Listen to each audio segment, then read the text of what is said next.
So much of this has been about Dak. And so, Shefty, again, I will just come right back to you immediately here. And that is, we've had a lot of people supposing or speculating, is the calf still bothering him on our show? And I know some of the things they say publicly. Players don't like to talk about being hurt. What, if anything, do we know about just how healthy Dak Prescott is? Well, something has looked off with Dak recently. He's been in something of a slump. He hasn't played as well as he did earlier in the season when he was having an MVP type of season, and now that has slowed down. And so while he has not come out and said that, I can tell you there are people who have wondered about whether the calf is a factor because he has not played as well as he did early in the year. Some of the decisions have been off. There have been turnovers like the one he had in Washington last week that almost cost the Cowboys the game. And I think everybody's hoping that Dak gets back to being Dak sooner rather than later, and that the Cowboys' playoff success hinges on whether he can get fully right and get back to the level that he was playing at earlier in the season.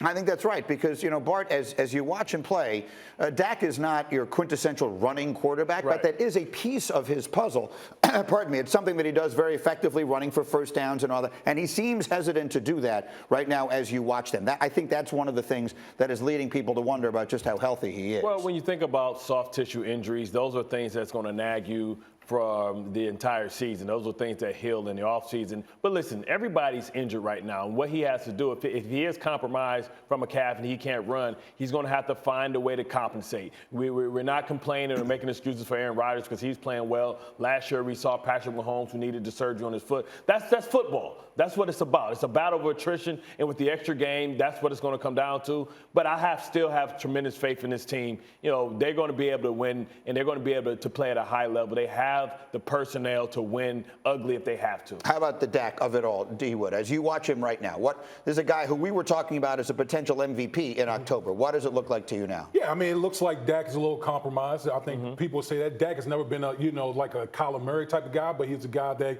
get out on the perimeter and make things happen. But I think just bigger picture, speaking about the Dallas Cowboys offensively, I think they've lost some physicality up front, which has trickled down to why some, Dak and other players aren't playing as well. Yes, we know about the injuries that they've had, Tyron Smith and Leo Collins, guys have missed time up front on the offensive line. Well, when you have guys that are in and out of the lineup, it messes with your chemistry. It messes with your cohesion, and I think that's part of what's happening with the Dallas Cowboys right now. And so, Lewis, I want to ask you the question this way that I asked these guys earlier this morning.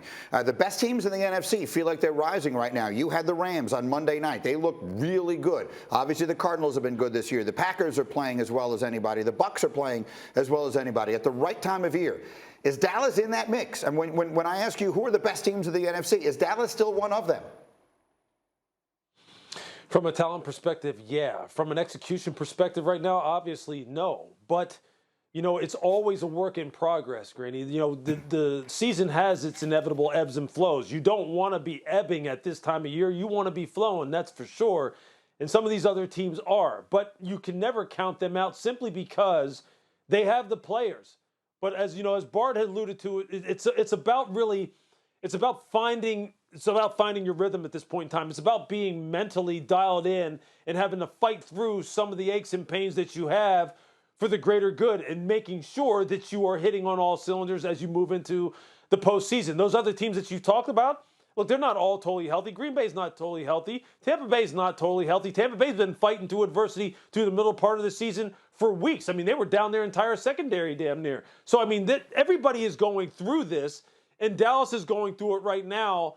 And their guys are just going to have that mental, that resolve to be able to push through and say, hey, look, none of us are feeling great, but we need to get back to some of the things that we were doing in the first quarter of the season, namely, as Damian pointed out, being physical up front, making sure we can be multiple on offense and have answers for whatever people are doing and continue to lean on what is the strength of this football team right now, which has been the defense.